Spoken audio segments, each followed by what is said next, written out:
as more and more people are going back in the world, more and more social media outlets, brands, influencers are pushing this idea that we need to start losing weight and we need to get into this, quote, summer body. We need to lose weight because we're leaving this pandemic and finally seeing people. And that's not exactly true. The fact is that we don't need to start losing weight. We are at a good point, and we need to go from there. This idea that we need to lose weight is not correct because there are more important things than your weight and how your body looks. Things like intelligence, capability, activities that we're going to do once we start entering back into the world, once we start coming back and starting to see people that we didn't see, and maybe we saw them on Zoom, but we didn't see them in person, and that's what we need to start caring about. In this video, I'm going to give you some suggestions on how you can start avoiding those social media outlets and brands and influencers that keep on pushing this idea of the summer body or the we need to lose weight because we've gained the COVID-15 or the COVID-19. So if you want to learn more about this, or if you want to learn suggestions, keep on watching. We need to make a list of things that matter to us, not our eating disorder or disordered eating or the speakers that are saying that we need to lose weight and be on our Peloton for hours. We need to listen to us, and we need to listen to, you need to listen to yourself and really figure out what do you want to do what do you want to do when you come out of COVID-19 and the pandemic, and what do you want to do after you come out of this year-long isolation? Do you want to start, like reading for 2 hours a day? Okay, maybe that's a little bit excessive, but do you want to start reading for maybe 30 minutes a day, or do you want to start seeing more friends? And if so, what friends do you want to see? Do you want to sign up for some classes at the local community center or the local art center? Do you want to go to the beach? Do you want to take a hike with some of your friends? Do you want to go to the movies? What do you want to do? And make a list of everything that you want to do. Make like a summer bucket list. And this list doesn't mean that you're going to get everything on there, because that's unrealistic. If you make a list of 100 things, you don't have enough hours in the day, energy in the day, and time. You don't have enough time and energy to do all those things in 11 weeks or however long your summer break is. But you can start off with maybe going on a hike with your friends, or going to see a movie with some friends. That is a little bit more realistic, and if it's something that you really want to do, you can get that checked off. My recommended list would be about 10 to 20 items. That 20 might be a little bit excessive, but at least 10. I think that's a pretty good number to start. And 10 gives you kind of a challenge if you're not a super extroverted person, but it also gives you a realistic number on how many activities you can achieve. This is a number that is for someone like me who has 11 weeks off for summer break because she's in middle school.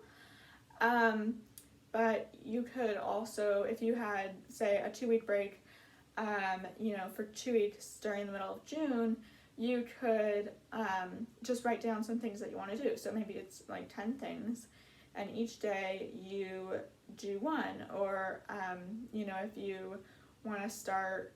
if you want to go to the garden the garden center, and pick out some plants and then plant them, you could do that. Or if you want to go to the craft store and get some paint or some clay and do some painting or sculpting, you could also do that. Basically what I'm saying is distract yourself from those voices that are saying you need to lose weight, you need to lose your COVID-15, your COVID-19, you need to get into this specific body type that the media is pushing on you. a super thin railroad body that just isn't your body, because some of you guys are more curvy, some of you guys are very thin and petite, and that's okay. But maybe they're saying, oh no, well, you're still not the right body type. That's wrong. You just need to distract yourself, and sometimes that can help. My next suggestion is to go on your social media or any platforms where you follow people, or subscribe to people, and just unsubscribe or unfollow those people who aren't healthy for you. Those people who support the diet culture and who do it for not,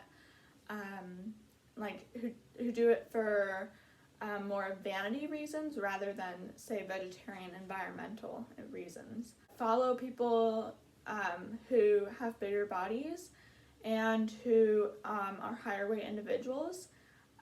You could do that because that actually really helps you, and there's been research that shows that if you start opening and widening how many people you see, you don't think of this one body, you see these multiple bodies, and you start looking at all of these bodies, and you start kind of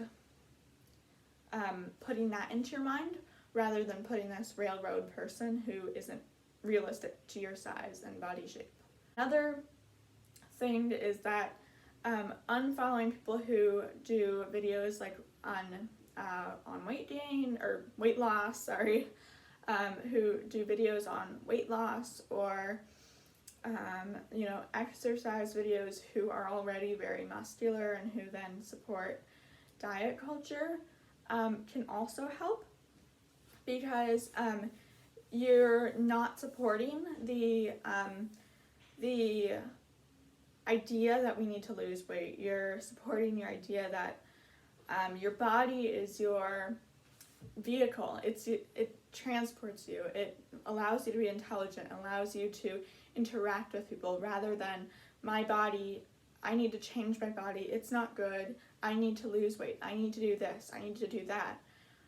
And you're setting unrealistic goals for yourself that just aren't obtainable. My third suggestion is to put a little sticky note on your mirror saying, you look beautiful, your body does so much for yourself.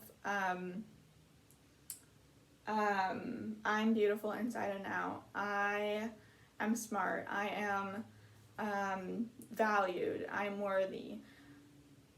You put positive messages on your mirror or things or places where you see them a lot, and that can also change your mind and start thinking, and it can change it to start thinking more, I'm beautiful and worthy and smart and intelligent, my body does so much for me, rather than I'm ugly, I'm fat, I am stupid, I am unworthy, I shouldn't have this, I shouldn't have that, I shouldn't have that. It makes it more, again, realistic. It makes it, it tells you what you actually are, and rather than this anxiety that is like, I'm not intelligent, or I'm too fat, or people won't like me. My next suggestion is to surround yourself with people who care about you, love you, want the best for you, and who personally don't care a lot about their weight and won't talk to you about losing weight. There are the people who talk to you about politics or upcoming things in their life or things that are happening in their life, rather than topics about weight and weight loss and calories and diet culture. They're the people who will always stay with you no matter what. They're the people who will stand up for you and advocate for you and agree with you, but won't agree with you in situations where you are unrealistic, you're not right,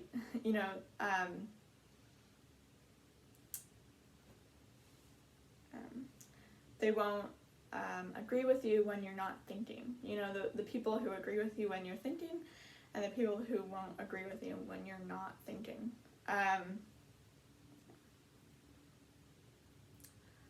Another thing that I add to that is surround your people with those people who also will, you know, if you're having a bad day, will talk to you instead of saying,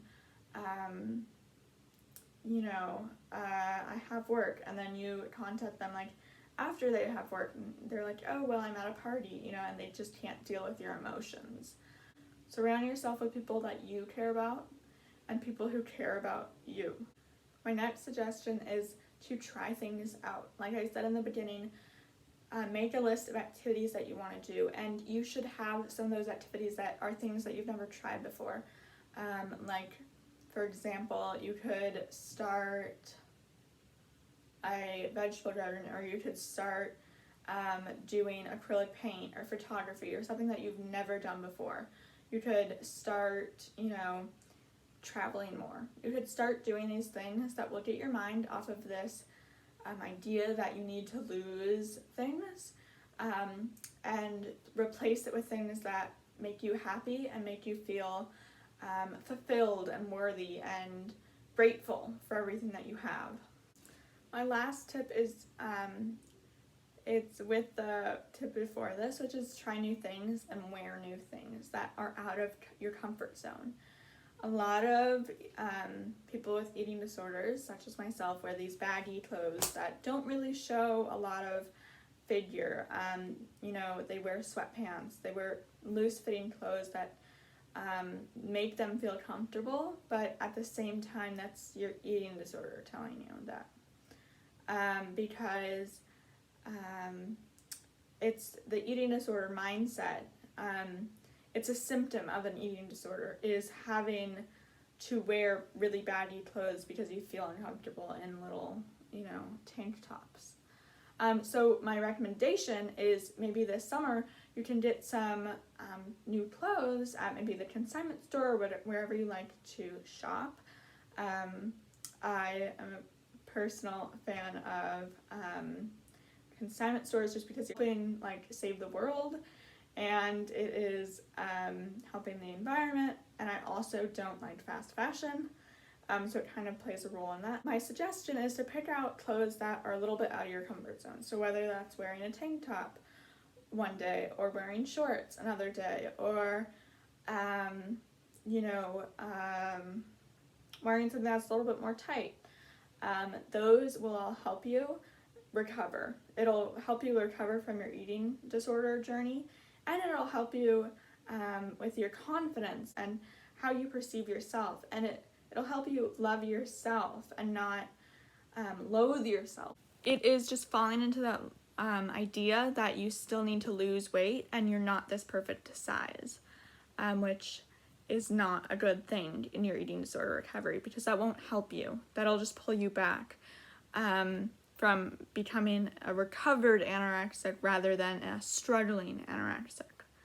Anorexia is not something to be proud of, and you should really try to get rid of this mindset rather than feeding it with wearing clothes that are comfortable to you, but there's still a symptom that you have that eating disorder. You're not this, or you're not that, or you're not this, what the media tells you, or you're not that, what the media tells you.